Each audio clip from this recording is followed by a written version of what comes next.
Pardon me for interrupting your meeting. Mr. Allen, you remember Fletcher Reed? Oh, yes. Nice to see you again, Fletcher. By the way, I'll be observing you in court this afternoon. I've been hearing some good things about you. Well, Fletcher has just been telling me how much he thinks of you. Well, why don't you tell Mr. Allen? Well, what do you think of him?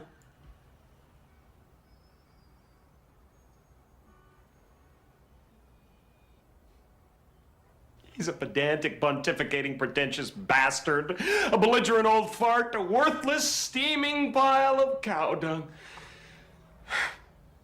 Figuratively speaking.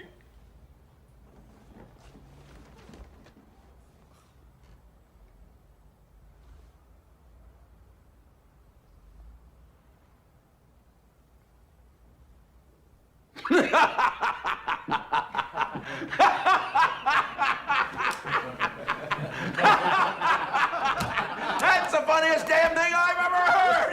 You're a real card, Reed. I love a good roast. Do Simmons.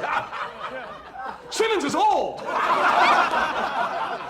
He should have been out of the game years ago, but he can't stay home because he hates his wife. You've met her at the Christmas parties. She's the one that gets plastered and calls him a retard.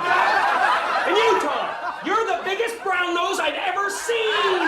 You've got your head so far up Mr. Allen's ass, I can't tell where you end and he begins. Priceless. You have bad breath caused by gingivitis. You couldn't get a porn star off. Your hairpiece looks like something that was killed crossing the highway. I don't know whether to comb it or scrape it off with a shovel and bury it in the line. Loser! Idiot! Wimp! Degenerate! Slut! I like your style, Reed. That's just what this stubby company needs. A little irreverence. Good! I'll see you later, dickhead! Dickhead, priceless.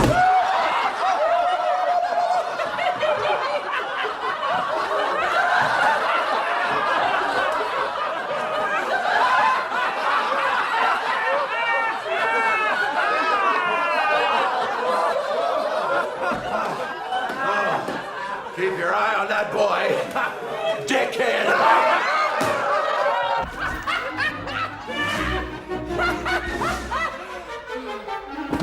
Perfect.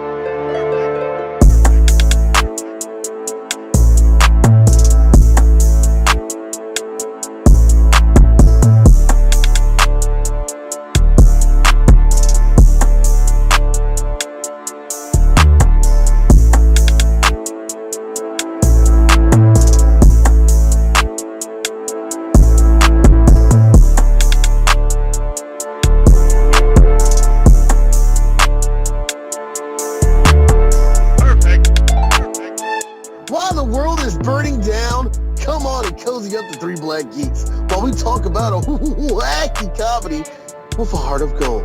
Jim Carrey is a bad father. I'm like a really, really bad father, but he's a really good liar.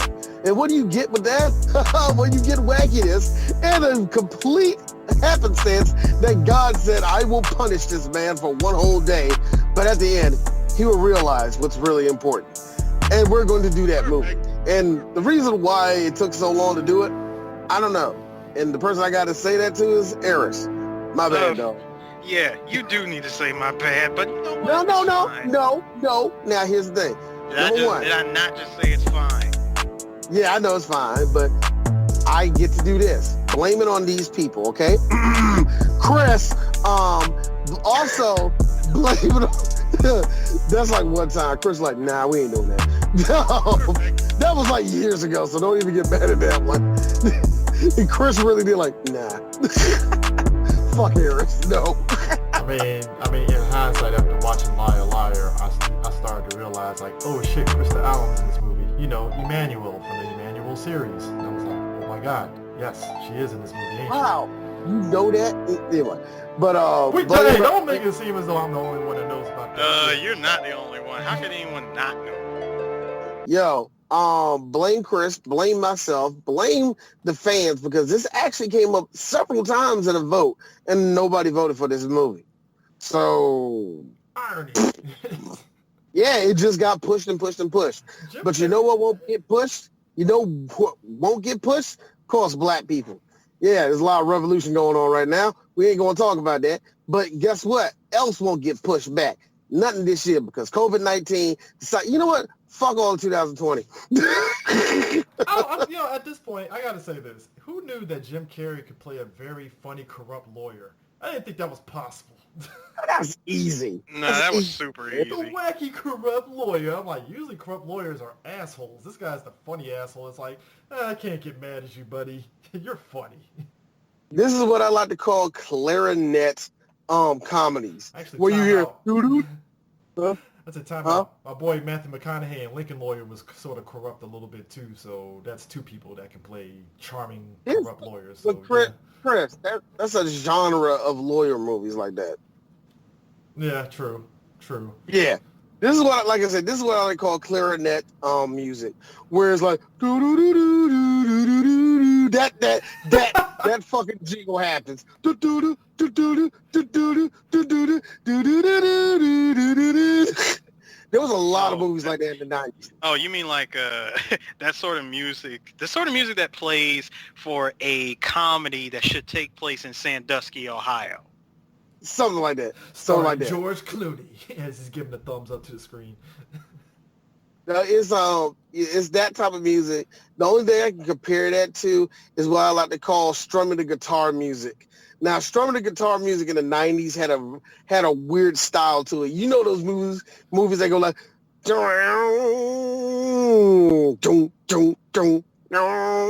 like that type of music. So you say guitar strum, I just go back to Law and Order.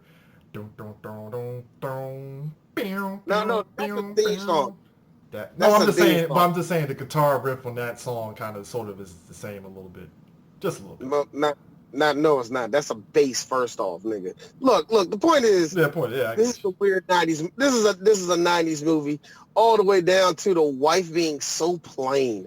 I hate how in all of these movies the wife is like plain. Like, yeah, she probably was hot at one point, but you won't know. You won't know because the movie clearly doesn't address that. They don't address it. It's just that, Dan, the kids need you.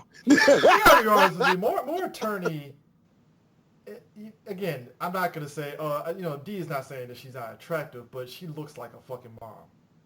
She looks like a mom straight up. Like you see her, and it's like. Hey, Chris, don't you talk for me. Don't you talk for me. She looks like a mom.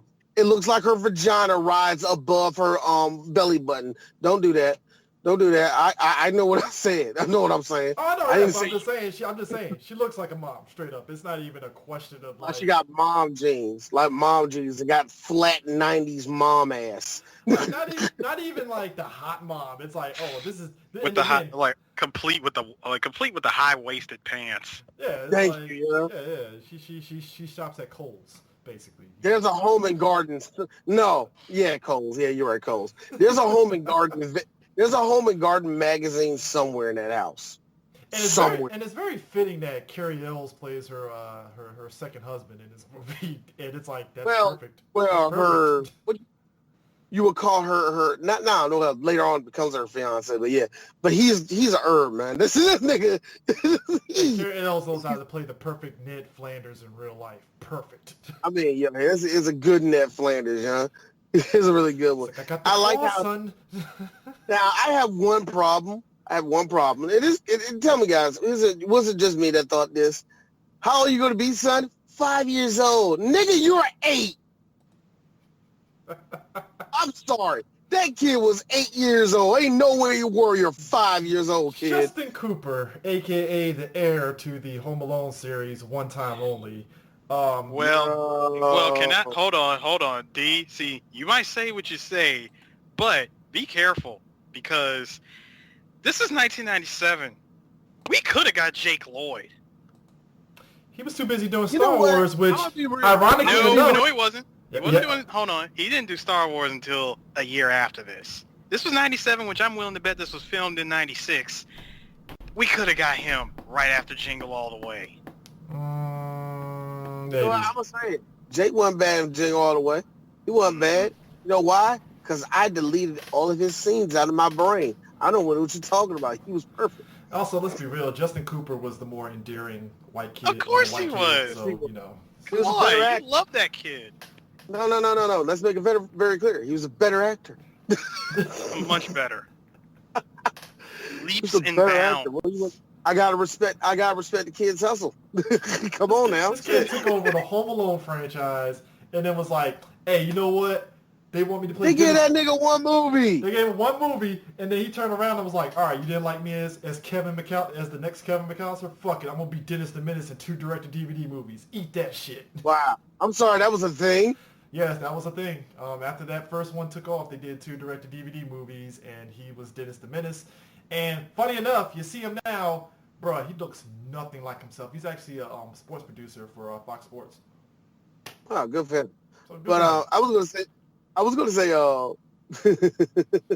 when you said Dennis the Menace, I'm thinking to myself, not just those movies, but those movies that fall in line of, you know, you'll see that DVD in a motherfucking 7-Eleven. I always ask, who's the audience for that shit? Like, really, who's fucking buying the movies, man?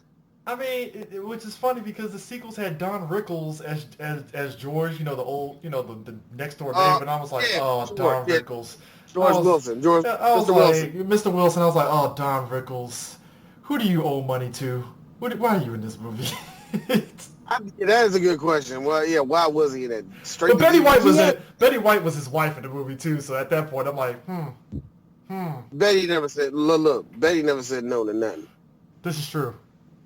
She ain't never said no to nothing. Big girl. But Liar, though, I remember the rollout, and again, I think we've talked about this with Jim Carrey. Like, you put a Jim Carrey movie out, the promotion for it was like, the rollout was huge. Like, commercials out the ass. I think there might have been product placement with Liar. Maybe. Not really. Okay, I might think of something else. I'm I thinking remember Ace Ventura. something, but it was my bad. probably like minor or something like that, like a Coca-Cola really- commercial. Shit, I don't even know. think. No, there really wasn't. There Yeah, really wasn't any. I think Ace Ventura This was is the last yeah. one You're I thinking had. Ace Ventura. Yeah. No, this movie. I don't know, because I went to the theater for this. With Liar, really that movie sold itself just off of the trailer, the TV spots, like, and the fact that it was Jim Carrey. And You know, also this the was- premise, and also the this- premise. This was peak Jim Carrey. This is just peak Jim Carrey. Dude literally took the movie and made it his own. Mm-hmm. I mean, that's what he does. It's like you go to And I a know Jim that's Carrey what- movie. That's what you're going in. He's going to be I the know. one carrying the movie, and everybody else is just along for the ride. That's what I'm saying. This was just another one of his. Like during his string of movies throughout the '90s, this was just another one. But I believe that this was like peak Jim Carrey because after this movie, didn't Truman Show come out? Yep, Truman Show. I was going to say that Truman come up before or after. I was It just came about out to- after this. Cable Guy was I remember this. Cable Guy, because he did Batman Forever. You know, it did what it did. He did Ace Ventura 2, which was huge. Cable Guy, which was really fucking crazy, and then he did Liar. Which and is then- insane because Cable Guy to me is really one of his weaker movies. but it's still like Yeah, I beloved, felt the same way. But it's still one of those like quirky, beloved movies and stuff. You know. No. I get it. I really do. I get that it got a little bit of a cult following too. I get that, but I'm just going to be real. It's like people who watch Tootsie all the time. It ain't that goddamn funny. Also, it's the one movie that Jack Black isn't being Jack Black. Shockingly enough, funny, huh? No, it's not. But That's no, the problem. but I'm with you. D. I feel like Cable Guy is like one of his weaker movies. Yeah, it's beloved, very beloved. Mhm. But as far as Jim Carrey bringing the funny, he brings it tenfold in Liar compared to Cable Guy. And then like he did Truman Show, like Eric said, he did Truman Show, and then he blew up on Man in the Moon as Andy Kaufman. That was the one that like Jim Carrey. Now, hold on. Mhm. No, I remember Man in the Moon was kind of funny for him because I remember a lot of people that was polarizing because while people loved it, there was a lot of people who was like, "Oh, blow it out your ass, Jim." You know what I mean? No, And I think that's just because it was getting actual people, hype and shit. and you're right, D, because a lot of people felt like that after seeing Truman Show, because And you got to remember, they pushed that movie as this is Jim Carrey and, you know, in a non-comedic role. You know, this is like the first serious Jim Carrey movie. And everybody's like, dude, he wasn't funny throughout that whole movie. Are you sure? Are you sure? Because there's funny. There's funny, or you're talking about wacky funny? No, it wasn't. Chris, we're talking about serious tone. That's what I'm saying. This was serious. This was like Truman Show was a serious Jim Carrey movie, and he said it. He said it like at all the red carpet and all the interviews. Like he was genuinely serious in this movie. He was not doing his wacky shtick that he did in previous movies. Like you look at Liar Liar and you look at Truman Show. They're two completely different movies by the same actor. Oh, I know they are. But I remember most people was leaning towards stuff like The Majestic and Eternal Sunshine is more serious. No. Truman Show started all of this. Truman Show was the one that started it. Yeah, put it this way. Truman Show was like when Robin Williams would do Dead Poets Society, where he's actually acting. And if there is any comedy, it's him being genuine with the character. You know what I mean? It's his own character, and I'm just playing that character in this movie. Truman Show was the first one. That was the one that say, oh, Jim Carrey can do a little bit dramatic stuff. If you do bring a certain tone to the movie, he can control it. In other words, that was the movie. Are you going to be taken seriously, or let's just be honest, you're going to be in comedy for the rest of your life? That's what really did it. And it was the Truman Show. It was the Truman Show, and then like you said, Eternal Sunshine, all that came later when Jim Carrey just became artsy. And it was kind of funny. Even when Jim Carrey did his artsy bullshit, like the one thing he did where he was playing the gay dude in jail. Or the gay dude that fell in love with him. God, I seen the movie once. I don't remember nothing about it, though. God, anyway. All I know is he tried to do Liar Liar again with Yes Man, and it didn't really work out the way he wanted it to work out. So Yes Man was different. Yes Man was it was Liar Liar 2.0. But it was Liar Liar 2. What happened with Yes Man was Jim Carrey. I think that was the one that Jim Carrey said, I think I just typecast myself. You know what's funny? Before we go, you gotta think about it. Let's give Jim Carrey this device and let you run with it for the rest of the movie. Sometimes that's good. Sometimes this is like, so that's it.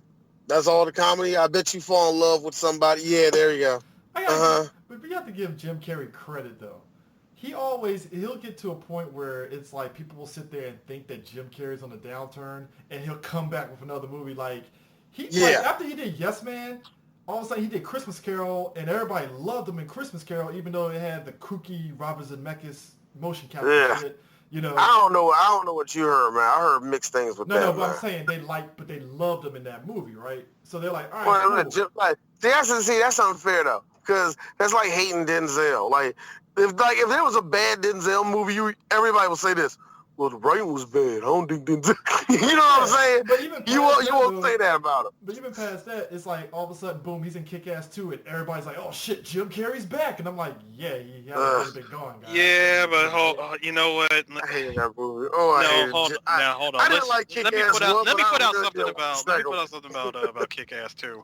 See, everybody was all hype, and they loved the fact that he was going to be in it until that moment happened, and even he couldn't back the movie anymore. Even though he shot it, he can no longer promote it. You say that moment, you mean the incident that happened in America. So don't say moment. It was like that was a it was a moment. It was a moment in America. Another black eye on America that this happened, and even he said, he felt some type of way about it and said, you know what, I can't promote this movie that I just got done shooting. And then 5 years later, he does Sonic the Hedgehog, and he's back. He was back. I hate it when people say that about him. No, but he was back in stride with that one. Like, I expected him. Well, Anchorman 2, he was kind of back in stride a little bit, too. No. That's what I'm trying to tell both of you. Jim Carrey doesn't turn it off. I know he doesn't. Turn it off. Even when the movie's a piece of shit, you're getting Jim Carrey. No, I know. What I mean? Like, a good example. It's a weak movie. It's not that fucking funny, but people find it funny. It was the Burtonsons. It was the Magic movie. He was playing like a Chris Angel type of magician. He was only in the movie for collective at the very most Burt 17 Wonderstone. minutes. Yeah, the incredible Burt Yeah, Burt Wonderstone. Yeah, Burt Wonderstone. He was only in the movie for probably, like I said, about 17 minutes. He sucked up every second of those 17 minutes. Jim Carrey never turns it the fuck off. He always overacts everything. Can you say that he? Can you say he pretty much stole Sonic the Hedgehog almost from Sonic? Oh yeah, he did. Yeah. Yeah. It's totally. Yeah. And it was smart to do that because it was like, all right, we got the guy playing Sonic. He's great. We need somebody to actually also carry it too. Jim, you're up. Because this plot we got, woo! It's like, hey, we love you, Jason. We're gonna need you to do your best. And here's the funny thing. Sometimes when you hear things, you just know it's gonna work. When the news came out, Jim Carrey's gonna play Dr. Robotnik, everybody said the movie's gonna be good. Didn't we all say that? Like, oh my God. Hold on. This movie might be fuck around. No. I'll answer that question for you, D. When we saw that very first trailer, I said, "Ooh, this movie's gonna be trash." No, actually, correction. God. I'm taking a step Talking further. about the I'm taking a step further. After we saw that first trailer, the reality kicked in. I guess Jim Carrey's gonna be the only good thing in this movie. God damn it. Yeah, that's what it really was gonna be. And I was just gonna sit. I was gonna sit back and wait for that thing to show up on Netflix or Hulu or something. I wasn't going to the theater for that. Then when then when the studio that worked on this then when they went back and changed it and fixed it, it's okay. I'll go see it because they listened to the fans. And yeah, I enjoyed Jim probably way more than I enjoyed Sonic. Yo, why the fuck? No. The best thing about all that shit was the fact that, immediately when all that hit everybody, I saw the meme. You see Atlas carrying the globe. Atlas, Jim Carrey, the globe, the whole Sonic movie. The memes came out everywhere. Like, Jim's gonna carry the living shit out of this movie, and he kind of did. He had to, because the movie ain't that. The movie really, when you get down to it, it's straightforward. It's straightforward. No, that's what I'm saying. What you think it was gonna be? I mean, come on, what did you think it was gonna be? What Jim Carrey did was he was basically really, really good pasta sauce on top of shitty pasta. That's really what he was. No, you know what, D? And I'll say this before we go back to Liar Liar. I'll say this when it comes to Jim Carrey, as far as that movie's concerned. With Sonic, a lot of people, aka the diehard Sonic fans, believe that Jim Carrey should have been the only human in this whole movie. I don't disagree with the logic, but no. Because, do you really trust the plot? No, I mean, look, if you're gonna make a movie and have it be on another planet, like how Sonic's usually is. He's always on another planet, and the only human character is Robotnik. Yep. That is always the case. Logic, though. And that is always the case. I do not disagree with that logic. But again, that's like asking Hollywood to make sense. Yeah, but I mean, I'll say this. So with Liar Liar, we talk about his character, Jim Carrey's character, being this crooked lawyer and stuff that lies to everybody and stuff. And I find it funny. What has me rolling is he takes his son with him to the office, and we get the old lady that plays the old white lady in every fucking movie in the 90s. Oh, and she was I thought great. this was a different old white lady in the 90s. Oh, it's like seven. It's her. She was in Mrs. Doubtfire. I think she was. Okay, that's the one. That's the one. Thank you. Just tell me the other movie she was in that always works. Thank you. Yeah. She's always playing the sassy old white lady, and it's like, well, she's not Betty White, but close enough. Fuck it. Not Betty White. She's not the homegirl from Beetlejuice. She's not Eris's girl from Scrooge. The Ghost of Christmas Present. She's not her. It's not her. Oh God! It's like I said. It's like four of them, man. It's not the first grandma from the first Addams Family. It's not that old lady that's always in Roseanne. It's not Roseanne's mom. You see what I'm saying? There's a lot of these old white enough to really man. think about her name. I'm like, oh shit, Roseanne, huh? Damn. Yo, it's like there's a lot of these white bitches, man. And isn't it amazing that the Lord said, Betty, you all right. He kept Miss Betty White around. You know what? No. You know what's so great about this lady in the movie? I love her because number one, she pretty much puts up with Jim Carrey's BS and all of his shtick and everything in between. Even she knows when he's lying through his teeth. She just gives him a look like, okay, whatever you say. Hold on. Let me get this out. She knows when he's lying through his teeth, and she still backs him up as the assistant, as the good assistant that she is. Old lady from Liar Liar, she an all-star. No, but like he like because Aaron, you said it right. You said it wrong. Oh, white bitch, you all-star. I wasn't gonna go there. I wasn't gonna say that. You Hollywood. Nah, but Jim Carrey's character is Fletcher Reed, and again he's a lying, crooked lawyer, and I'm sorry, if your name's Fletcher, it sounds like you lie. This is true because I love the movie Fletch, and that character lies in order to get through stuff. So you're right. But Fletch was different, man. Fletch was different. It was weird. Chevy Chase, and I still don't understand why there's a fan base of that movie. Hey, fuck you! I love Fletch. See, I knew you would like Fletch. I don't understand it. Why is there, whatever, cult followers? You and Eras go hard in the paint for fucking Caddyshack. No, y'all why go hard in the paint for Caddyshack, but I can't go hard in the paint for Fletch. Come on, Whoa. First off, no, nigga, I don't. Not at all. It was Adam's family. Second of all, like CJ, I need you to pump the brakes ASAP. When have I ever said anything about Caddyshack? I'm just saying, I can't love Fletch. No, I didn't say Fletch was a bad movie, nigga. I just said I don't understand why that cult, Chris. Why that one? Why that one? I just feel there's a better Chevy Chase movie. Because they want Ryan Reynolds to do the remake, and I'm like, why? It's just gonna be Ryan Reynolds being Ryan Reynolds. It's gonna be Ryan Reynolds. Like, look, y'all already got. Look, I don't understand. Look, see, Ryan Reynolds fans are like people who want PewDiePie and everything. You're like, you got enough. No, you have enough shit. No, D, don't do that. Don't put that evil out there. I need you to. Last thing I need to find out, fucking Deadpool is all lives matter. I'm like, fuck you, D. You fucked it all up for me now. Hey, hold on.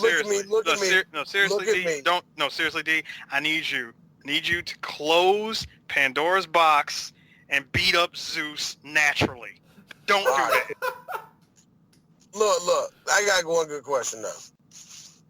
Ryan Reynolds does kind of look like he would come out and say, like Ryan, I think is cool as shit. I think he's mad with his publicist right now because he can't say shit. I will hope that. And another part of me thinks he doesn't give a flying shit. Sitting up there with a picture of Justin Trudeau in his kitchen because he is Canadian. So there you go. Yeah, Ryan, there's a whole lot there. Ryan, there's a fan base. Your fan base is asking, what do you think about the riots? Yeah, riots are nice. so Sam Deadpool. Hold on. Hey, much like Jay-Z, Chris, your boy has been quiet. Where's Chris Evans at? Oh, Chris Evans actually did say something. He actually had Captain America did say something, sir. You know Captain America has to say something. Hey, Chris. Excuse me, gentlemen. I just wanted to recap. Are we talking about Volcano High or Liar Liar? Liar, sir. You're right. You're very much right. Why you gotta bring up a podcast nobody should look up? Because if they're gonna look up any podcast, look up Meltdown. Why? Why do y'all not want to hear that podcast? You don't want to hear about Jet Li's non-existing muscular pecs that was on the front cover of that DVD. Y'all don't want to hear about how Simon Yam drop kicked somebody in the chest. Y'all don't want to hear none of that shit. Nah. With the grace of an eagle. Oh my God! It's one of the best Die Hard clone movies ever. Speaking Hey guys, The more and more I speak about it, no. God, no. Anyway, Speaking now, of Grayson about Liar, the Eagle, Liar. No, because I wanted to know, are we going scene by scene, or are we just talking I think we about go it in random general? with it. I think we go random with it because we have to talk about. Speaking of grace of the eagle, Yeah, Fletcher has the grace of letting his son down like an eagle 24/7, 365. Let's make it very clear. This nigga is a bad father. My He man was is like, really oh, bad. hey Max, we're gonna go to a baseball game, and then he comes in like 5 minutes later with 2 big ass boxes for a case, and I'm like, well, you ain't going to that baseball game, are you, son? Nope. Dude, that was... You want to talk about the most heartbreaking thing that you could put a child through. I mean, good Lord, that kid acted that part out very well. I think Because That was a look up. Here's what really makes it worse. They were at work. I mean, like he took the kid to his job, right? First off. And he gave him his birthday present early, which was a whole bunch of baseball stuff. And he tells him, "Yeah, we're gonna go play catch as soon as I get done with all this work." Yeah. We ain't gonna make a baseball game, are we? Nope. You want to talk about a child that bored? Because the moment that kid saw his dad come in with them boxes, he just knew right away. I have to point out, this was kind of a very huge, I hate to say it like this is like a huge plot point with a lot of movies in the 90s, particularly with white kids, because I don't remember any black kids having to deal with that shit with like the dad. Either the dad isn't around or he's dead. That's about it. Overworked parent. Yeah, the overworked parent trope, like, sorry son, I can't take you to this, and it's like... Oh, man, sorry, Scout. Sorry, Scout. Can't do it today, man. And hey, Junebug. Sorry, man. Whatever their nickname is. make it even worse. The child of a divorced, overworked parent. Man, single mom too? Oh. Mm-hmm. Mom? This type of movie. Mom, when's the next time we're going to see Dad? You're going to see your dad when he's ready. When he's ready to see you. Mom, does Dad hate me?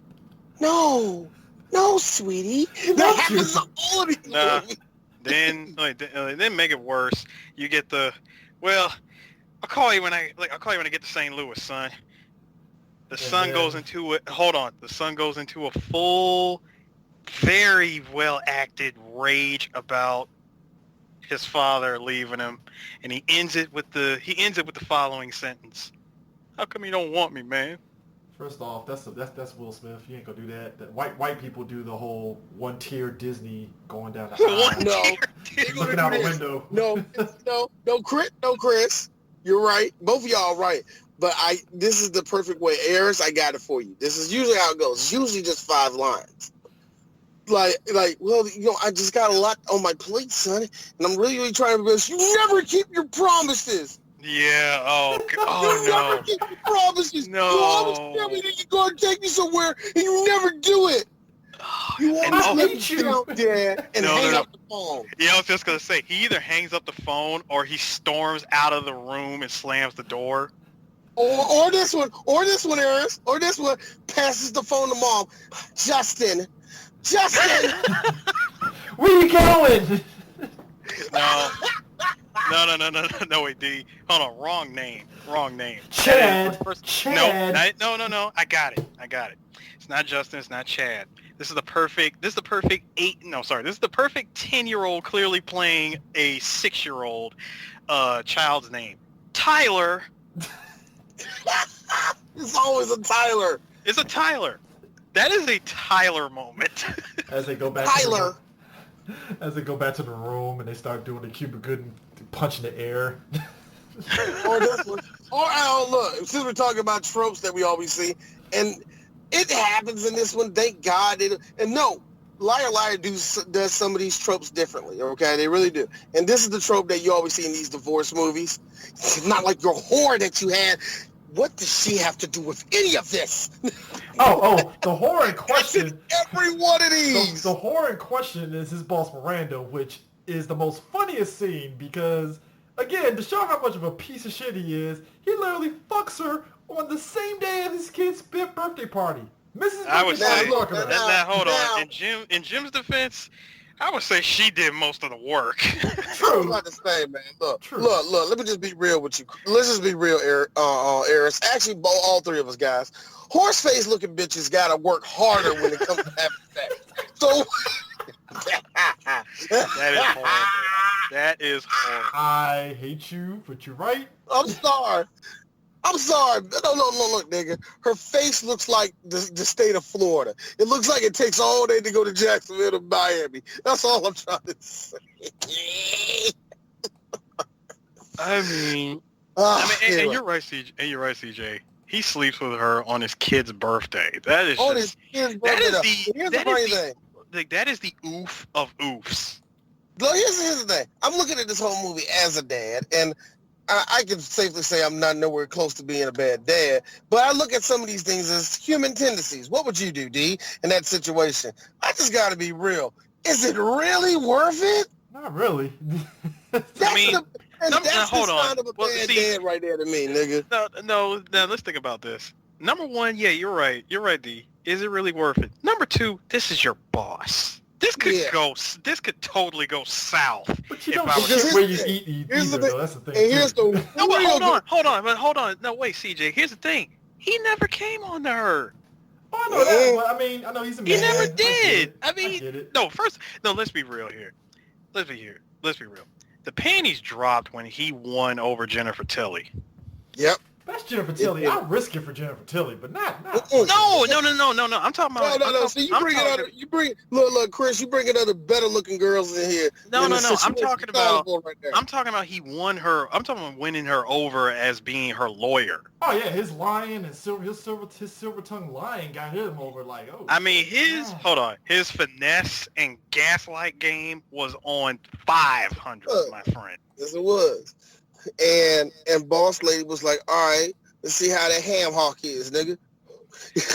Because real talk, let's be real. Earlier in the movie, they had a brother who was a lawyer, and he's like, look, Miranda, I'm going to go ahead and say it in the deepest of my baritone, I will not lie. Okay. I like how the coming up of him fucking her is in the middle of his son Max being, again, disappointed white kid. Like, I wish my dad would stop lying as he blows the candles out. And you know what, man? Here's the thing. God bless his kid, because his kid is every other boy. They just like their dad, no matter what. Yeah, dad's an asshole, but you love him. You know what I mean? Oh, he's for do or die, man. He's just do or die. I mean, it's to the point that Fisher has this thing with Max where he has the claw. You know, and again, it's Jim Carrey being goofy, but it works. You know, it's like yeah. All kids got that special dumbass thing their dad does. Hey D, what do you do with your kids? Just put them on the spot there, Chris. Huh? And he's like, huh? No, I didn't hear it. See, now you making me sound like a badass dad, nigga. What I say? What? No, he said, what do you do with your kid, D? I was like, every kid has something their dumbass dad does. I was like, so, D, what do you do for your kid? When you say it like that, it's like this. Here's this. First off, nigga, let's just keep it a buck. 1 out of 5 people, one of them could be a pedophile. I'm not about to describe what I do to my kids. And one of y'all niggas, look, let's just keep it real, keep it a buck. Shout out to all my people in the East Asian countries that listen to us. I don't know none of y'all niggas. Yeah, what else you do, D? You tickle them? Oh, yeah. It's like, this guy's sick. No, I don't know. Cue the Charlie Murphy from Man Real World. All you see is the glowing eyes. Keep doing what you do. Hold on, Aaron. Your very part. Sorry, Man Charlie Real Murphy World is one of the funniest things ever. But Never repeated it though, Aaron. Never repeated it though. Oh god, the repeats. But the shit that had me rolling is the fact that he looked right over to Miranda and he said, I've had better sex, and I was like, you know what, man? I believe it, because I believe it. Let me tell you something. You want to know why? You want to know where there's a lot of millennials, our age kids, why we are mad at white kids? Because of shit like this. Mm-hmm. I wish my dad wouldn't lie. You know what, Max? I shall grant you your wish as God. Black kid. Dude. Okay, so when I want my mom to get a better job, you silent. Like, you're just silent. I think the only movie that happened was Scrooge, where at the end, fucking old girl, the Alfred Warren got actually Bill Murray gave her like a promotion, and she making more money, and it was like, oh shit, you know, she making more money than kids, they can move around. And just on some real shit, her retarded ass son said something. Yeah, I'm calling the nigga retarded. There wasn't nothing wrong with him. There wasn't nothing wrong with him. He just he saw a killing, and it just made him. Yeah, he saw a dad get killed or something like that. Yeah. Never mind. That's bad. See, now you make me feel sad, nigga. You jumped the gun, sir. I didn't. I know. I did that. That was me. AD. Edit button. But like, I like how he just what made that scene work again, because it's just the fact that he smiled and said that shit with his chest. I laughed. Said it with his chest. It's like, was to give you, I had better. I mean, there was a lot of that from Jim Carrey in this movie. Because he was, number one, he was not expecting. Dude, you gotta think, he was not expecting to say that. Like, I know he was thinking it, and let's be real. Something I noticed, this movie, I believe, inspired the whole what men want, what women want, and all that, like those movies, because you're hearing their innermost thoughts. But in Jim Carrey's case, he just outwardly says it because he's forced to tell the truth. I mean, also, I'm pretty sure old girl lost I'm pretty sure she lost a lot of confidence after that, realizing that her box isn't really as good as she thought it was. So, you know. Yep, Eris, I gotta say, man, the gimmick movies of the 90s tried.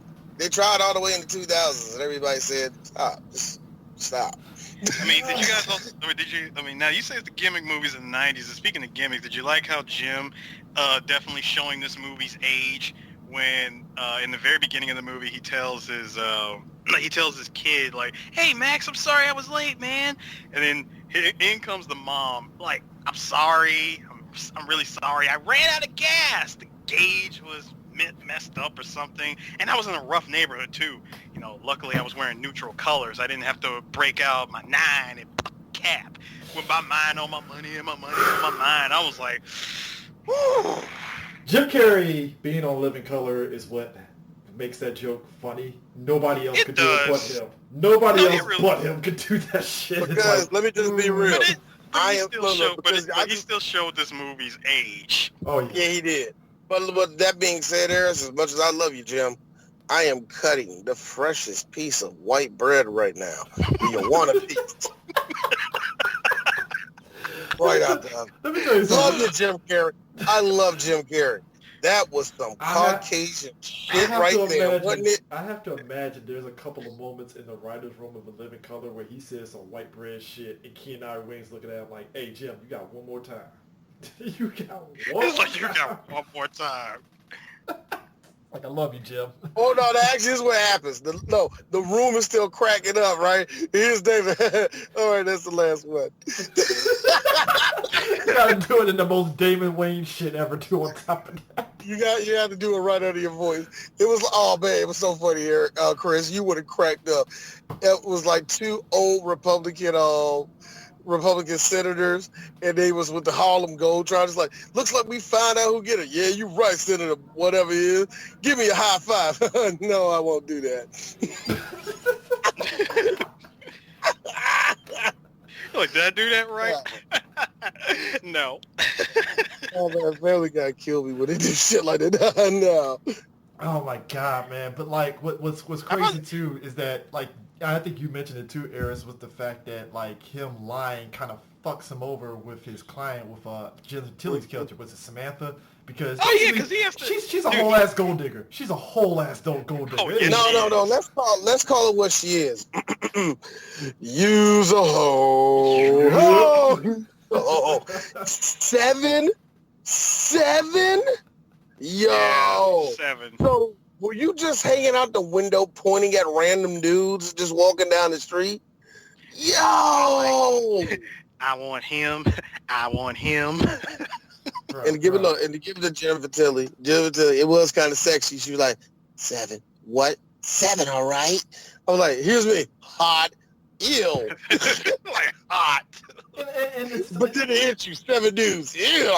Damn, bitch. Hey, did you like the look on his face though after he was like he was gonna basically be able to win her case and stuff, and she's hugging him and she just pinches his ass. He's like, oh god. Okay. Oh, Okay. God. Bruh. What did I get myself into? What happened?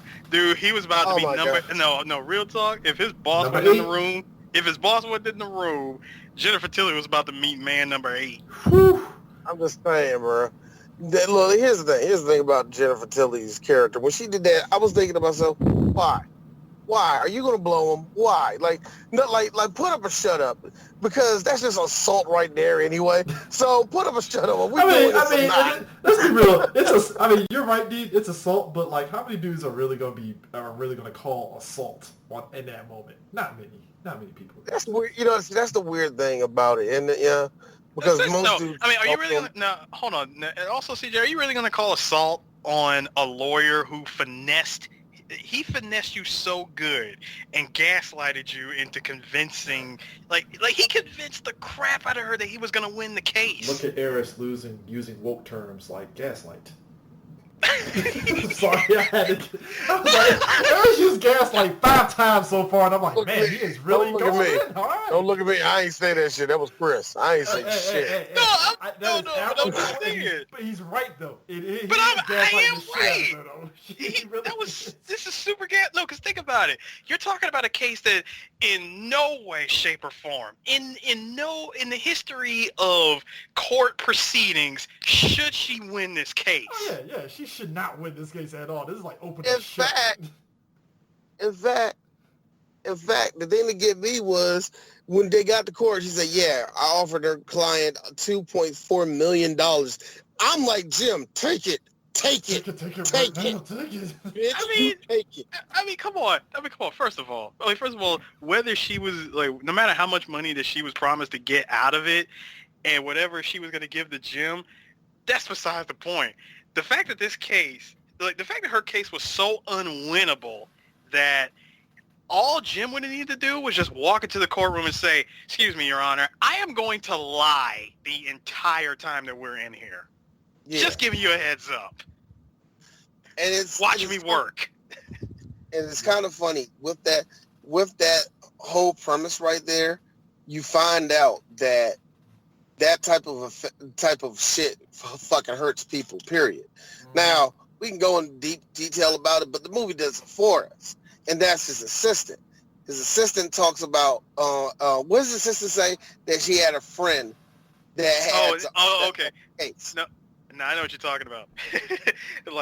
like I had a friend, and there was a burglar who broke into her house, and the lawyer fell through and landed on the cutting board, cutting his leg. The lawyer sued my friend, and because of guys like you, he won.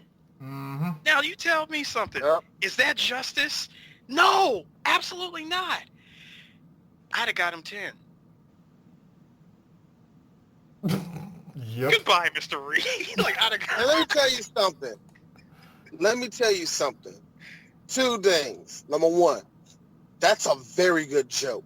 That's a very good joke. Number two. Now, like everything in life, guys, I got to take the butcher knife. That happens in real life. I mean, let's be real. And guess what? Sometimes it ain't 1,000 more. I mean, let's be real. If you look at Samantha's case in this movie and stuff, in the court case is interesting too, because basically he gets her. So basically, what ended up happening was because she lied about her age, and because first off, Fletcher pretty much puts himself in contempt because he can't lie, essentially. So he puts himself in contempt, and the judge is like, all right, I'll see that.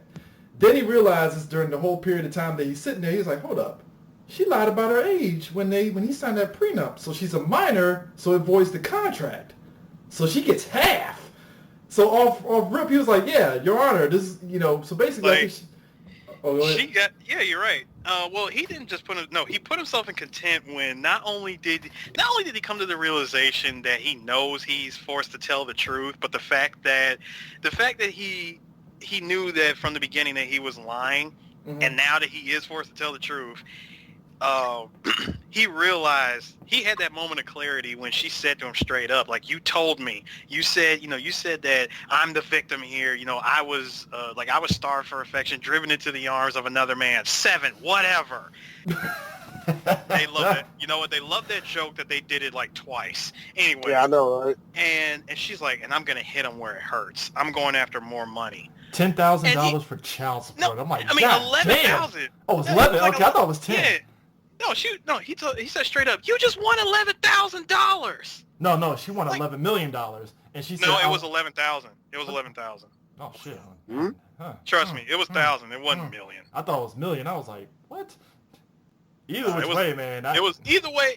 She got money. Still, $11,000 for child support. Jesus Christ. Anyway, it's like, you just won $11,000, and now she decided to go after him for something else. Oh, full So in custody. other words, we're not gonna settle. They're not settling at all. Not only did you win the money, but you're gonna hurt this guy even more. Which is ironic because they never really settled. Bitch don't even watch the kids. Let me make that very clear. She don't even watch her own fucking kids. Not only that, you also see how, even Jim saw how bad she treats them. Like, you are using them as leverage to get money. Get downstairs, you little shits. Mom's about to suck cock. Jerry! It was First of all, horrible. I'm mad how accurate you are about that, D, by the way. But go ahead. No, because you want to know the other part that was also bad? How about the fact that, even Jim, because, again, he's in the middle of trying to tell the truth the whole time. He goes, he looks in the back and he sees that her kids are there, as well as her ex-husband, and he goes, brought your kids to your divorce hearing? I know, right? That's some grimy ass shit right there. Like, super grimy. That's some... Wow, man. Yeah. Seriously, as much as I love Jennifer Tilly, her character in this movie, good God. See, Jennifer Tilly is the chicks that every dude talks about that they gotta pay fucking child support to. Like, every dude's like, I fucking pay child support to this bitch, and I'm like, damn, your baby mama that fucking horrible? And you want to know what really makes it worse is in the beginning of the movie when we first see her, she told Jim off the rip, oh yeah, he's a really good father. He's really good. Like, you just, like, but wait, this is why I don't know, and that's where Jim was even confused, like, wait a minute.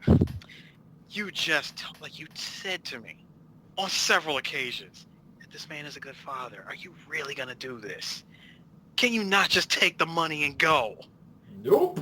Come on. I'm forced to tell the truth, and I still won the case, and you won't. We can't run with this. It's like, I can't win.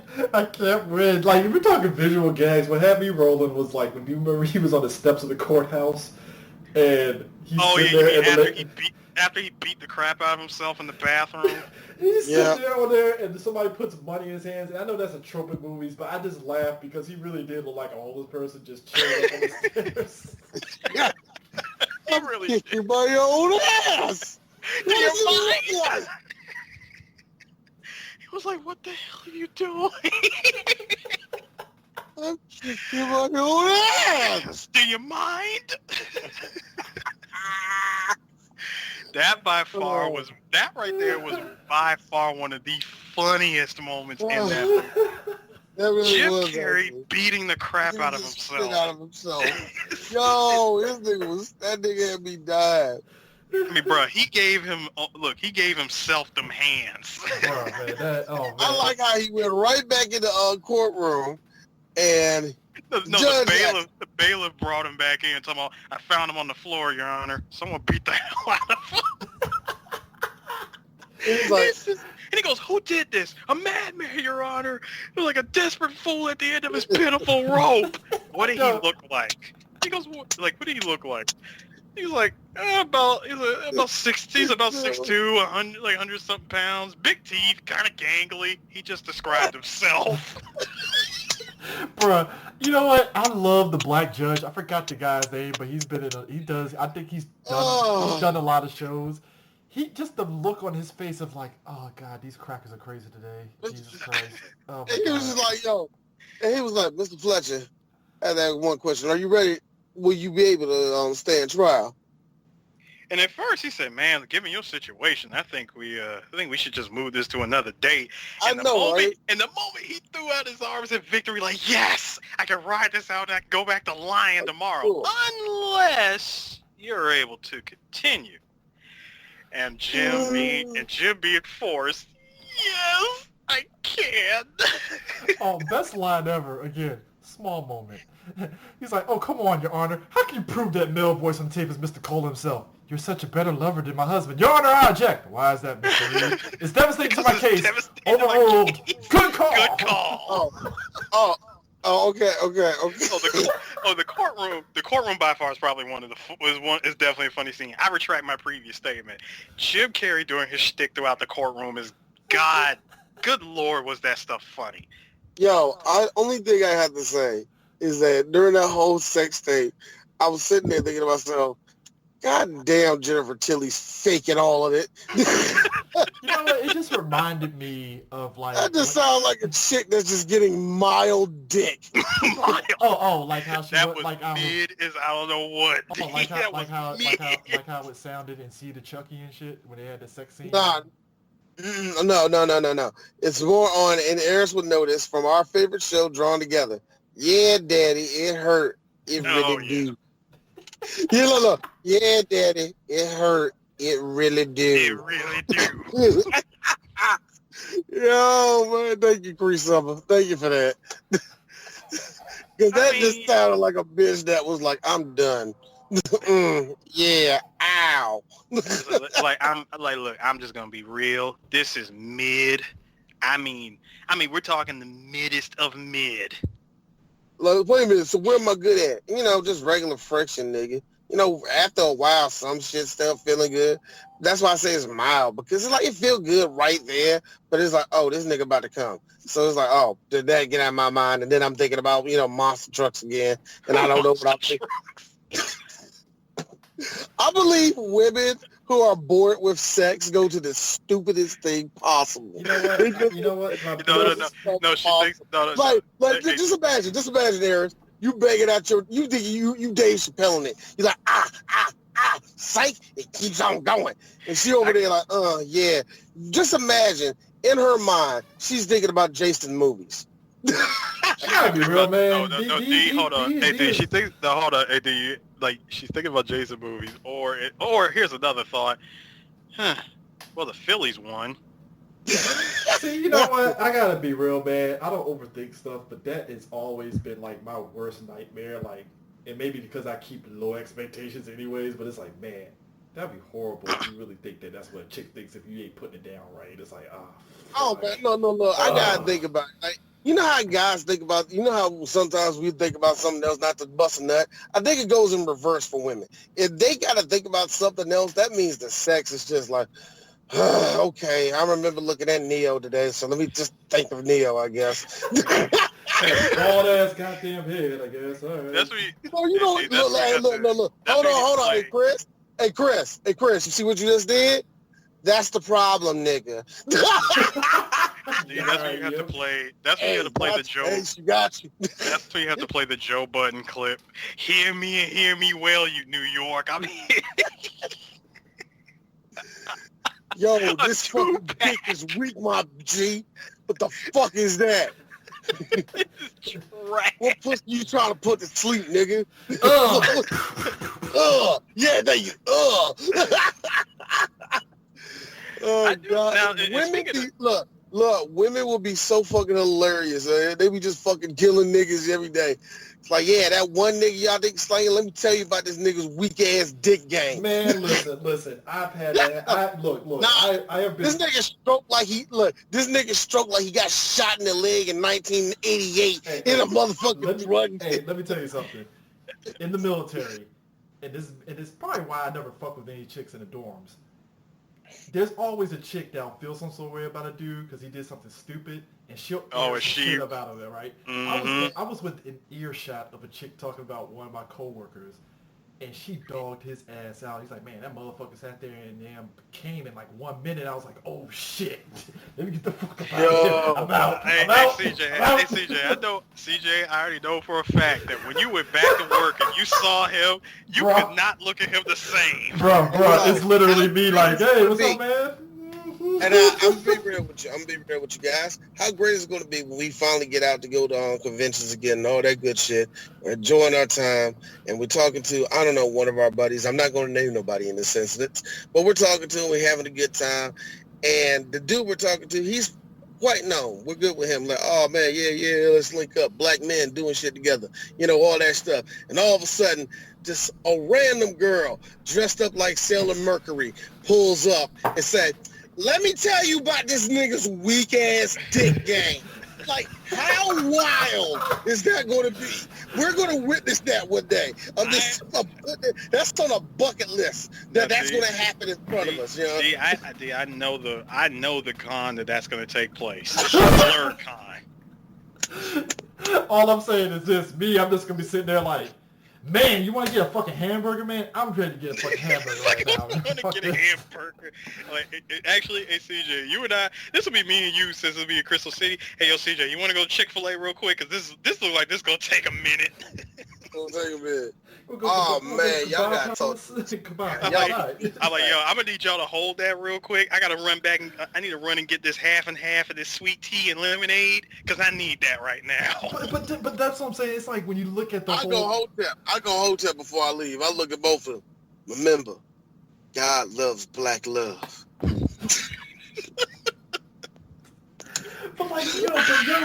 But yo. Hey, D, hold on. I'm sorry, CJ. Just one more. One last one, D. You got to end it with His Holiness, the Dalai Lama. Dalai Lama. Why would I say Holiness Dalai Lama? You see a mosaic, but it's not the motherfucking Dalai Lama. It's like I don't know, Knuckles from Sonic. Bruh, show me the way. Show me the way. No, I'm sorry. It's Ryder from motherfucking GTA. yeah, CJ. Oh shit! Can't stop. Can't stop. Oh my God! Let me tell you something. Like we've been talking about the trope of the little kid, you know, and all that stuff. What is with this trope of where mom said we're moving in 2 days? You know what? White people got a good turnaround with everything.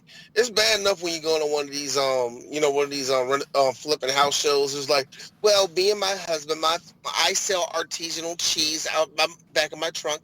My husband, he helps recreate trumpets that are no longer in use. Our budget is $5 million. Bitch! What? How do y'all just got money? So I always question the turnaround of white. I never question white people and spare money. I just don't. Bitch, you just go out to motherfucking Boston like that. Good for you.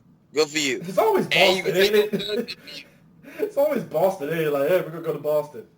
I don't know. It's always Boston. It's weird, but that's just a cross country flight like shit. LA to Boston. You know what I mean, man? Such an out there location to move to. You're leaving LA to go to Boston. I mean, I heard LA to go to the desert. I heard LA to go to New York City, of course. But Boston just seems that was odd. Now, but yeah, it was just crazy how he has a race against time, and I'm like, so we're gonna get that plot line with Jennifer Tilly and them kids squared away, or what? What's up? Oh, I don't know. Them little bastards fucked. We gonna get it straight. They definitely gonna get it straight. It's because you see him trying to make a beeline to his kid's school and do a makeshift birthday. So he could get rid of the lie? Just to convince him. Again, you trying to finesse your son into taking back the wish. I want people to recognize the level of scumbag that actually takes to do that shit.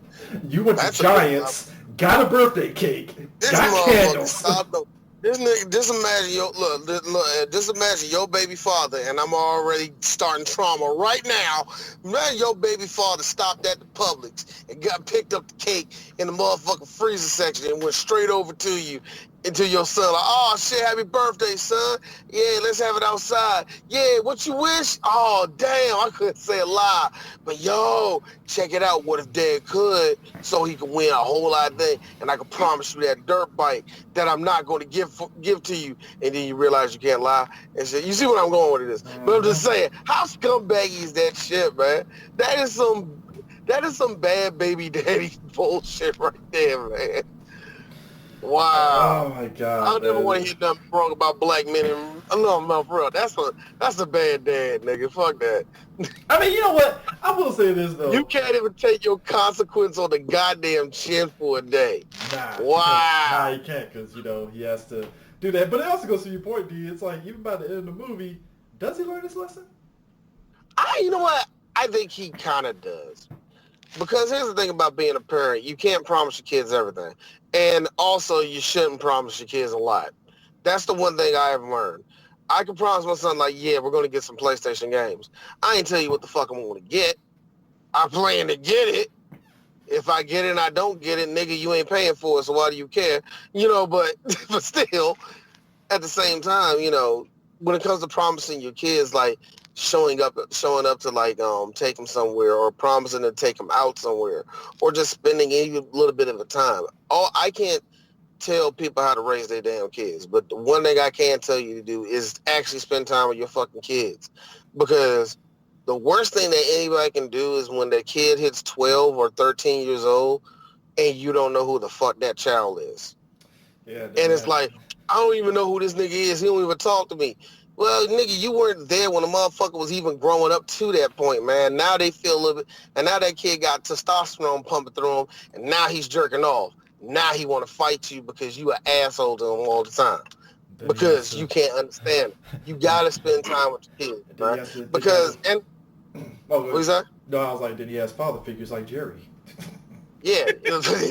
Yeah. And guess what? You can't say shit when that corny ass nigga actually does more for that kid and all that shit. Ain't that right, Future? Dude, Jerry is the guy that Max motherfucker Russell Wilson. Jerry is the super goober boyfriend. I don't know, man. Max will he'd be 13 and he'll tell Jerry to go shove it up his ass, and Jerry be like, "Alrighty, son." Right up the poop, son. Or just real talk, he gonna be like, what's the face's son? Hey yo, Dad, Mama said that Daddy Russell, don't call that nigga Daddy Russell. Yeah, Daddy Russell. Yeah, I'm calling him Daddy Russell. That nigga what? Hey Dad, I got a question. What's my favorite color? Man, I don't know that nigga's purple, nigga. Yeah, you like purple, right, nigga? No, I don't. My favorite color's orange. You would know that if you talk to me, Dad. That's the shit I'm talking about. Daddy Russell. Don't call that nigga Daddy Russell, nigga. Now, here's the funny part. Here's the sick part about that, right? I feel online culture has made Future and Russell Wilson like they have beef with one another. But what happens if they met each other? I feel personally, honest to God, I feel Future and Russell be the type of dudes they'll handshake like, hey, what's going on, man? What's going on? That's it. I don't know. I don't know. I don't think that's tension. That's the funny thing, because I guarantee you there never was anything. Yeah, that's the thing. I don't think there ever was. I think I can tell you this: what happened. This is probably what it really is. They barely know each other. Yeah. Because either A, Future's not there as a father, and if Sierra says what she's saying, yeah, he's not. Or B, he really just don't want to be around that nigga. Which, guess what? B is very respectable. Yeah. And guess what? If you're Future, yeah, your feelings are going to come out about the situation. But in real talk, the way it looks, nigga, you are deadbeat dad. That nigga's there every fucking day.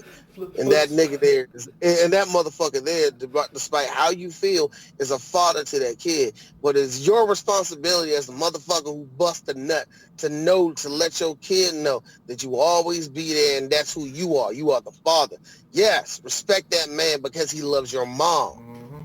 Flip side, that's what you're supposed to do. Flip side, so guess what? Yeah. That's what. Look, and here's the whack part about it. Future probably said all that shit, and it's the fucking public that made it look like they beef with each other. That's probably the sick part about it, bro. Now the flip side is we have to realize too, nobody can have the Lenny Kravitz and Lisa Bonet and Jason Momoa relationship where they clearly are cool as fuck with each other. So I don't know. I got this feeling that Lenny gets drunk and calls the house.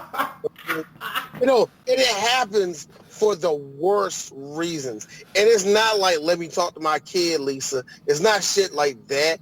It's just like him bringing up shit, not with their relationship, but more just like, Lenny, you cannot be calling me about this in the middle of the night. I know Jason's making the movie, Bro, but... And all of a sudden, it's him again in it. It's him again in it. Jason is such a cool guy. He'll probably have a beer with Lenny the next day, like, all right, man, tell me what's going on. Lenny, go to sleep, man. It's late at night, man. Go to sleep. Hey, check this out, y'all. It's just more like, yo, chill, bro. Go to sleep. Hey, check this out, y'all. I wanted to point this out in case just in case I forget. Another hilarious moment for Jim was when it was right after the first court hearing when he needed a quick recess. He went back to his office, and on his way back, we see the reverse, the full truth-telling side of every single one of his coworkers or people that he works with. Sherry O'Terry's hair? Yeah, Sherry O'Terry's hair. Number one, she comes out, hey, Mr. Reed, you like the new dress? Whatever takes the focus off your head. And the look on her face was like, oh, shit. And it was like general confusion, like, wait, what? And then the big guy shows up. Hey, Fletcher, what's up? You're cholesterol, fatty. Dead man walking. Then another guy. Hey, Fletcher. Hey, you're not important enough to remember. Bro, my man's pimple. And then, dog. Dude, and then hold on. And then the other dude who had he had the pimple earlier. He looks at him and says, what's it gonna be today? What's it gonna be today, Fletcher? A pockmark eventually. Bro, the fact that at the beginning of the movie he was staring at him at that fucking pimple and it was just like, yeah, it's just the whole time I'm like, dog, why haven't you popped that shit on your goddamn nose? Like, what the fuck? I'm just gonna be real.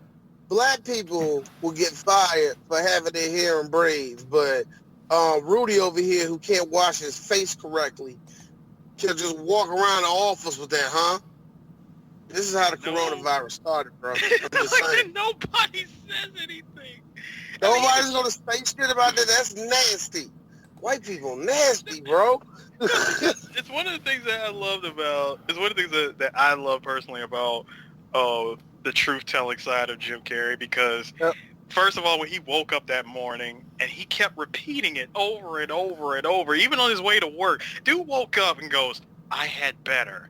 In the bathroom brushing his teeth, "I've had better." And then he gets to the elevator and he's still laughing like, "I can't believe I actually said that." And this is when we are greeted with the greatest of D cups. Yes.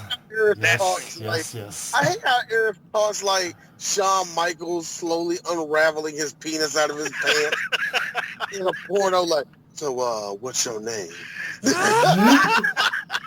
Oh my God! Hold on, Eris. I mean, let's be real. Sean is my doppelganger.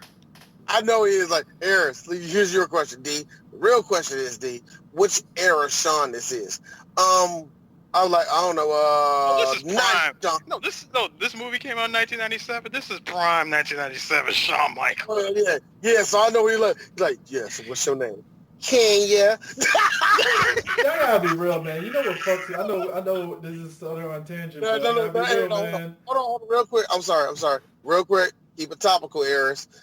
All right, D. 2007. So what's your name? Look, what's your name? like, what's your name? The girl be like, my name is Haim. It's a white girl. Yes. I gotta be real, man. You know what fucks me up with Shawn Michaels, man? It's the one. Hold on. You know what it is? Now, I'm gonna go ahead and answer it for you, CJ. It's the one white girl that's not racist to him. Oh no! Right. I ain't talking about the girls. I'm talking about Shawn Michaels himself.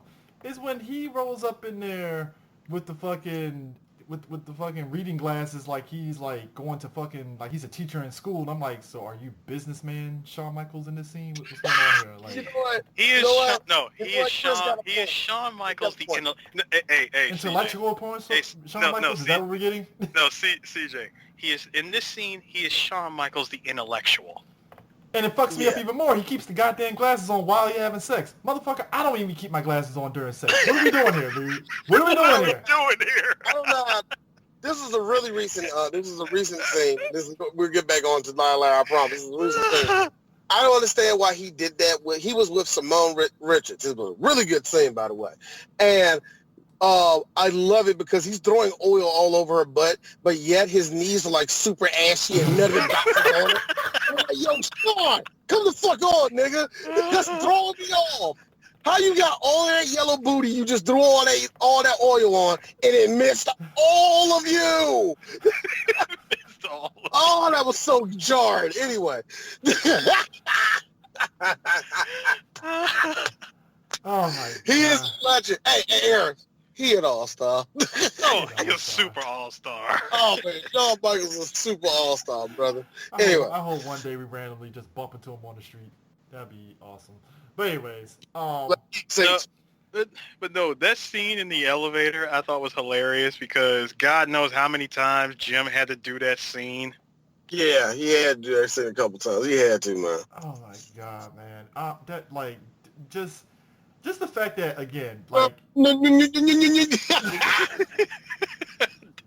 don't blame him on. Look. I don't think those things in my mind. I couldn't imagine ever doing that to a woman, saying that out loud to her like that. I mean, I would have imagined. I would have imagined the cut take was him imitating a motorboat. Yo, I'm just imagining that's what it was, because God knows how many times like Jim like ad-libbed throughout the entire movie. I mean, this nigga over here making Tex Avery sound effects, though, man. So, you know. The shit that he told to the homeless guy when he was like, "Can you special change?" "Yes, I could. Will ya?" "Mm-hmm. How come?" "Because I believe you'll buy booze with it. I'm just trying to get to my car, to the office without being confronted with the decay of white society. Plus, I'm cheap." Ah! I love the plus I'm cheap part. Homeless guy calls him a jerk off. I think that's hilarious. Like, jerk off? Hey, you know what? At least they paid it off by near the end of the movie where he just threw all this change at the homeless guy and stuff. So, you know, hey, kudos to the movie on that one. Yeah, he made up for it. Gotta get him there. But I just like the movie literally ends with Fletcher trying to race to the airport and stuff, and he's hanging out the fucking side of the airplane. I'm like, what? There was that. There, like, hold on, crazy. But wait, before he makes up with it, before he tries to catch his kid, the best part was going back to the homeless guy. It was the first time he ran into him. He's walking with his kid, full suit and everything, lawyered out to the teeth, right? "Hey, could you spare me? Like, you have any spare change, sir?" "Oh, I'm sorry, I am all out." If that ain't the white privilege coming out of him, the way he said that, arm extended and everything. Yeah. That was pure privilege. But I digress from my other favorite Jim Carrey moment in this movie. When he ran back from the back to his office for that short recess, he gets inside, he jumps past his assistant's desk, goes straight to his room. He goes, "Okay, you can do this. It's all in a matter of willpower. I just need something small, something easy." The pen. He goes for the pen. He goes for the blue pen, puts it behind his back and says, "Red. Okay, focus. The color of this pen," he can't even get the word out. He can't even lie in front of a pen and call it red. Now the best part was when he goes, "Okay, the color that I'm holding in my hand is, oh God, it's blue. Why lie when I can't even say it? Okay, I'll write it." So he writes, good old Jim Carrey handwriting. This pen is, he makes the cursive writing for red and immediately stops. I just like the fact they turned it to him writing on himself and stuff, and even his secretary's looking at him like, Oh no, it wasn't. It wasn't even just. It wasn't even just the fact that he turned on this dude. It's the fact that he.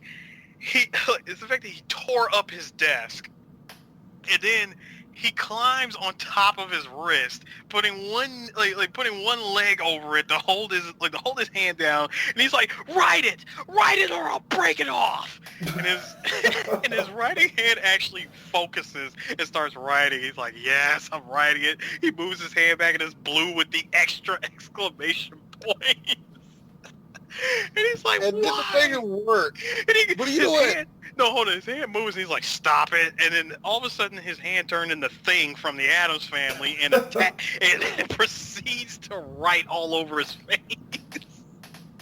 Look, here's the problem I got with it. Two things. Only one problem I had with that. That handwriting on his face was way too perfect. Oh, yeah. It was super legible. I mean, dude, that's what I'm saying. It was comedically way too perfect. I like that. No, like this was on the level. This was on the level of Bart's. This is on the level of Bart Simpson writing. Don't tread on me on his butt cheeks. Yeah, I was with Lisa. I'm so cool. I'm surprised you wrote so legibly on your butt. I mean, can we say for the record that Fletcher going all out to just talk to his son is like the most that we've ever seen in these type of movies where the father is trying to get back and talk to his son and all that stuff?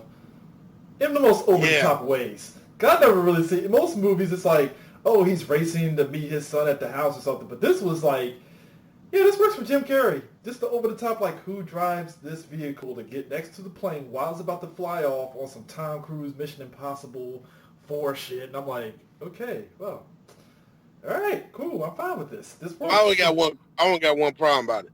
So, you're going to jail for this, ain't you? Well, dude, it doesn't work. Well, you know what? If I was black, as soon as I get on that plane, sir, tase. He's resisting. Stop resisting. Dude, how about the fact that when he tries to run back to court, he's speeding, super speeding, gets pulled over by a cop, hands him his driver's license, and he goes, you know why I pulled you over. Depends on how long you were following me. I'm like, wow. You know what's funny? No, hold on. I got this, CJ. Let me take the reins on this one. First of all, if this was anybody, if this was any POC, I'm just saying. I'm not even gonna go into it. I'm just gonna say if this was any POC, that line would not fly. So he just looks at him like, oh, see, I was going to let you off with a warning, but now, you know what, let's just hear it. Take it from the top from me. Here goes. He's like, I sped. He goes, I sped. I ran too closely from a stop sign. I did this. I changed lanes without making a signal. I changed this lane while running a red light and speeding. Anything else? No. I got unpaid parking tickets. He pushed the glove box. Bruh, in comedic fashion, a jubilee of parking tickets unpaid just shoot out of his glove box. Bro, I love that because you know what's funny? I know I have one relative, which I will not say their name because they do listen to this podcast, that has done that. Just open up the glove box. I'm like, yeah, look at all these DC tickets. Hey, I'm home. Now, and then hold on, his car gets impounded, right? And he tells the cop, please be gentle. Car gets impounded. He has to get his ex-wife, which she looks and goes, wait, did you just come here by cab? Where's your car? They go to get his car out, and I think he had to pay I think it was like $1,100 or something like that. And he goes, how do you sleep at night? Dude, why does he reach in for his air freshener and says, I'm taking this? And obnoxiously... And no, he says, I'm taking this, and obnoxiously sniffs it in front of him. And then when the car comes back around, he looks at the dude and goes, you scratched my car! Where? Right there! Oh, there. That was already there. He goes, oh, you liar! You know what I'm going to do about this? What? Nothing. Absolutely nothing. He's like, I'm gonna do nothing. He said, because even if I went through all the headache and aggravation, and even if you didn't show up, you'd probably stiff me anyway. So what I'm gonna do is piss and moan like an inbone jerk and bend over and take it up the tailpipe. He goes, oh, you've been here before, haven't you? Good line. Good line. I'm sorry, my man literally flies in front of a plane, it hits the brakes, and somehow he doesn't die when he flies off the fucking vehicle that he was trailing the fucking plane on. I'm like, how do you not die? Dude, first of all, look, I know how fast that thing goes. I'm pretty sure you know too, like CJ, since you used to work on planes. Oh, I know how fast it goes. He should dead. I mean, look. Just the way you said I was telling myself, Chris is like, no. I mean, I ain't trying to put physics on this, but I'm like, he's lucky that garbage, that fucking luggage shit was there. Yeah, I was gonna say, dude, that was there. I don't know why I said garbage. That whole luggage cart was there. I was like, It was a whole heap of luggage. And on top of that, let's be real here, you clearly see the wires that was attached to Jim as he was flying sideways. Tiger hitting dragon wires, just like, Because first of all, he was flying sideways, and then he crashes into the luggage cart. I'm like, dude, yeah, you're either on the brink of death, or you should be somewhat paralyzed. I'm being real, bro. I'm like, look, but at this point, I think the movie's been wacky enough to. I mean, you just can't crash into it all cartoon character style. Hey, I'm just saying, I know. Right? I find it funny that whole scenario is what ends up getting him back together with his wife and not going to Boston to Jerry. And I'm like, oh, it only took a year for them to figure that out. Huh. Now, Right. going back earlier to the other scene when he tries to do that makeshift birthday party, for his son, he makes the wish. He goes, "All right, Dad, I did the wish," and so he goes, "Okay, I gotta test it." Ah, perfect. I see a mother and child. Let me wait for the child to get out of the way. Whatever he said to her, she slapped the bejesus out of him. Comes back and he goes, "Did it work, Dad?" "Not how I'd hoped." "Not really. Are you sure you made the wish?" I don't think, I kind of didn't make that wish, Dad, because I don't want you to go back to lying again. God, man. It's like, sorry, Jerry, we're not going to Boston with you. And Jerry had the look in his face like, well, guess I can't have that family I always wanted. He cannot. You know what? They could have ended the movie. If it was me writing this movie, I would end the movie with Jerry somehow hooking up with Jennifer Tilly. That would have been that would have been for comedy purposes. No. You know what that would have been? CJ? First of all, that would have been a mid or end credit scene. Yeah, that is true. But no, before we get into ending the movie, there's still a whole lot of comedic gold moments. Now, when Fletcher's boss finds out that he can't lie, that he's been telling the truth the entire time, and she goes, "Oh, so that's what that is. Interesting. Come with me, Fletcher." She walks him into a meeting with the board of directors, right? Whole bunch of high-paid lawyers, like the literal lion's den of lawyers. And she goes, "Now, tell me something." She's asking for his opinion on the boss of all bosses, and she's like, "Tell me, what do you think of him?" He goes, "Oh, God, he's a pedantic, pontificating, pretentious bastard, a belligerent old fart, and a worthless, steaming pile of cow dung. Figuratively speaking, of course." So, she says, "Really? Okay, let's go." Well, she took him in there, and she said, "Look, we were just talking about him," and he goes, "Oh, yeah, I've heard plenty of good things about you." And she said, "Well, he had some words to say about you." "Well, go ahead, tell me what you think of him." He said he shamefully repeated everything that he just said to her. And what does his boss do? He sits back, takes it in, and laughs his heart out. He goes, "Oh my God, I love a good roast. That is the most hilarious thing I've ever heard in my life. Hey, look, do Simmons. Simmons is old. He's like, he should have been out of the game years ago, but he can't go home because he hates his wife. He said, you've seen her. She's the one who gets plastered at the Christmas party and calls him a retard. God, man. And he goes, and you, Tom, you're the biggest brown nose I've ever seen. You had your head so far up Mr. Allen's ass, I can't tell where you end and he begins. So he just keeps on going. He goes, you have bad breath caused by gingivitis. You can't get a porn star off. Like, your hairpiece looks like something that was killed crossing the highway. I don't know whether I should comb it or shave it off and bury it alive. Oh my God. Dude went in. I have to say this though. And I love how he points back to his boss that he slept with and literally pointed at her and called her a slut. Back when you say slut and it's like, oh, comedy. Now hold on. You want to talk about a gun jamming and exploding, and exploding upon firing it. You want to talk about the most backfire of backfires. She really thought that was going to get him in trouble, and what made it even better was Jim Carrey he went right back to her and laughed like all up in her ear. Like, yeah, you thought you were going to get me fired. If anything, you just got me that much closer to being a partner. See, Sue is saying all these scenes. You know what makes it even more funny is they do during the credits, like the bloopers. Oh, and those bloopers are funny because it's like one of those, clearly Carrey is so fucking hilarious. The actors are trying to keep their composure around him and they can't because it's like just straight corpsing the whole fucking time. I'm like, bruh.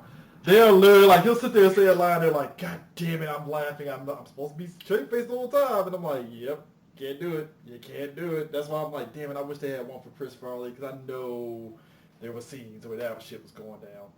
Dear like, God, bruh, man. like, the part where Jim was sitting in the courtroom and his hair, he had his forehead smudged on that one piece of paper that the moment he pulled his head back up, like the paper was stuck vertically on his forehead. Yep. Dude, you can't tell me that everybody in that room did not laugh and they had to do that takeover. Man, the judge literally was probably just sitting there like, oh, God damn it. Because especially the part when they first, like, when the lawyers meet each other. Yeah. And and again, you have to lay everything out. Both sides have to know, what's going, basically both sides have to know what cards are they holding. You can't just throw some surprise evidence out and nothing like that. It just doesn't work like that in a court of law. So when she asked him, so what do you got for us? He said, our game plan is this. And he goes into making faces, doing crazy sound effects, and the whole time that he was doing stuff with his face, I know that the lawyer, she had to stand and look at him in the face and try not to laugh. Dude, you know how hard it is to try to not laugh at Jim Carrey? Dude, when he's trying to sit there and say the chick in the elevator had double D, she was trying to fucking not bust out laughing how he said it. Oh, I like how he managed to slide, pretty much grab her, and they move off to the side as the door was closing because they were both laughing. Like, dude, come on, she's hot. Look at her.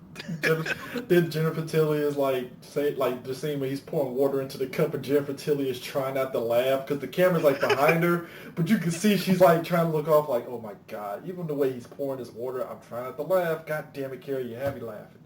Yeah, because he kept pouring it. He kept pouring the water over and over. And then the other part was, as he was listening to her, as he's listening to, the sex tape, right, you hear him, just guzzle down the water, and then he spits it out. Probably does one of the best spit takes. He does the best spit take, just going, oh, come on! That part was great, because I'm like, dude, I swear, Jennifer Tilly ain't laughing. This is too good. Oh, my God.